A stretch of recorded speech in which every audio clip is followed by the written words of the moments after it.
इस आदमी को बहुत डर लगा जब उसने देखा कि होटल हर रात थोड़ा छोटा होता जा रहा है। उसने ये देखने के लिए दो दीवारों के बीच एक रस्सी बांधी और सो गया। अगली सुबह जब उसने देखा तो रस्सी ढीली हो चुकी थी। आदमी हैरान हो गया। वह तुरंत रसोई में गया और सबको बताया कि होटल छोटा होता जा रहा है, लेकिन किसी ने उसकी बात पर यकीन नहीं किया, बल्कि उसे रसोई से बाहर भगा दिया। आदमी गलती से इस होटल में आ गया था। उसने सोचा था कि अगले दिन चला जाऊंगा, लेकिन जब वह बाहर जाने लगा तो रास्ता ही नहीं मिला। उन्होंने बाकी लोगों से पूछा तो चौंक गए। वे लोग पिछले 10 साल से वहीं रह रहे थे, लेकिन किसी को कोई शिकायत नहीं थी। जब कमरे छोटे हो जाते तो वे लोग बस फर्नीचर निकाल देते। बाकियों को कुछ भी अजीब नहीं लग रहा था। आदमी ने तय किया कि वह होटल की मैनेजर से मिलकर मदद लेगा, लेकिन जब भी वह मैनेजर के पास पहुंचने वाला होता वह कहीं और जा चुकी होती। तब उन्होंने खुद ही बाहर का रास्ता खोजने का फैसला किया। उसने दीवारों पर चौक से निशान बनाने शुरू किए और एक नक्शा तैयार करने की कोशिश की। तभी उसकी नजर वॉलपेपर पर पड़ी। जब उसने उसे धीरे धीरे हटाया तो देखा कि दीवार के पीछे बहुत सारी हिलती डुलती टेंटिकल्स जैसे जीवों की बाहें। आदमी ने उन्हें हल्के से छुआ तो वे सिकुड़ गईं। उसने एक धातु की ट्रे से उन्हें काट डाला। एक जोरदार चीख पूरे होटल में गूंज उठी और पूरा होटल जैसे कांपने लगा।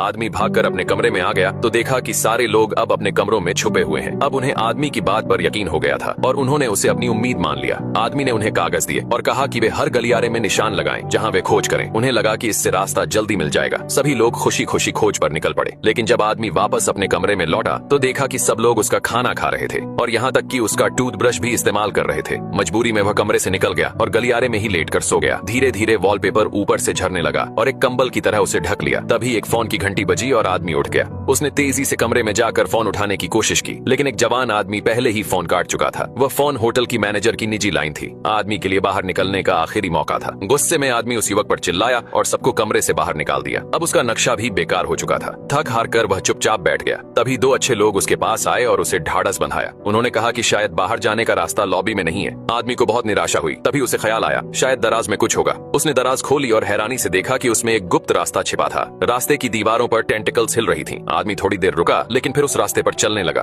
रास्ते के अंत में उसे एक बहुत बड़ा अंडा मिला। जब उसने हाथ से उसे छुआ तो उसे महसूस हुआ कि उसके अंदर का जीव उससे जुड़ाव महसूस कर रहा है। वह भी आजादी चाहता था जैसे यह आदमी। उसने अपनी पूरी ताकत लगाकर उस अंडे को बाहर धकेला। जब उसने आंखें खोली तो पाया कि वह गहरे समुद्र के नीचे है। वह जीव अपनी टेंटिकल्स से उसे कसकर पकड़कर ऊपर रोशनी की ओर ले जा रहा था।